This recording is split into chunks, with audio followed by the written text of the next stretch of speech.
بہترین قول ذکر الہی ہے، بہترین فعل عبادت ہے اور بہترین خصلت حلم ہے۔ وہ بھائی بہت بہتر ہے جو غمگسار بھی ہو۔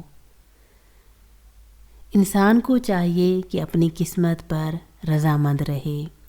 نظر اس وقت تک پاک ہے جب تک اٹھائی نہ جائے۔ بیماریوں میں سب سے بڑی بیماری دل کی ہے اور دل کی بیماریوں میں سب سے بڑی دل آزاری ہے۔ خاموشی گفتگو کا حسن ہے۔ فقر کی پہلی منزل کسب حلال ہے۔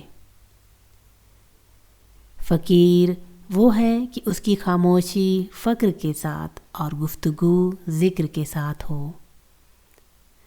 جنگوں کے دال سے اس قدر اموات نہیں ہوتی جس قدر بہت کھانے کی عادت سے۔ زاہد وہ ہے جو دنیاوی آسائشوں سے بچے۔ نظر اس وقت تک پاک ہے جب تک یہ اٹھائی نہ جائے۔ جو شخص انتقام کے طریقوں پر غور کرتا ہے اس کے زخم ہمیشہ تازہ رہتے ہیں۔ بدنسلے لوگوں کی قسمت تو بدل سکتی ہے لیکن اوقات نہیں۔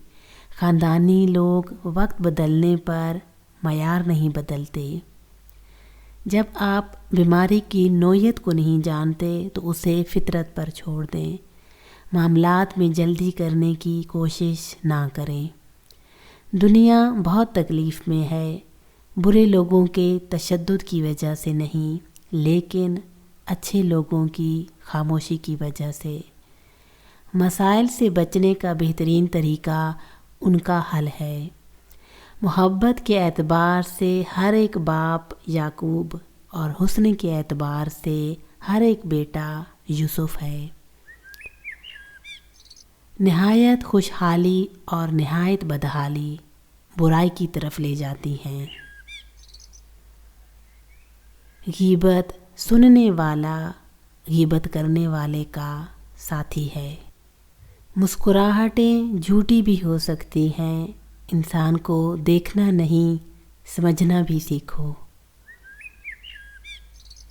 جس زبان سے جھوٹ نکلنا بند ہو جائے اس زبان سے نکلی ہوئی ہر دعا قبول ہوتی ہے۔ کبھی بھی اپنی جسمانی طاقت اور دولت پر بھروسہ نہ کرنا کیونکہ بیماری اور غربت آنے میں دیر نہیں لگتی۔ جب تمہاری مشکلات حد سے بڑھنے لگیں تو سمجھ لو کہ اللہ تمہیں کوئی بلند مقام دینے والا ہے۔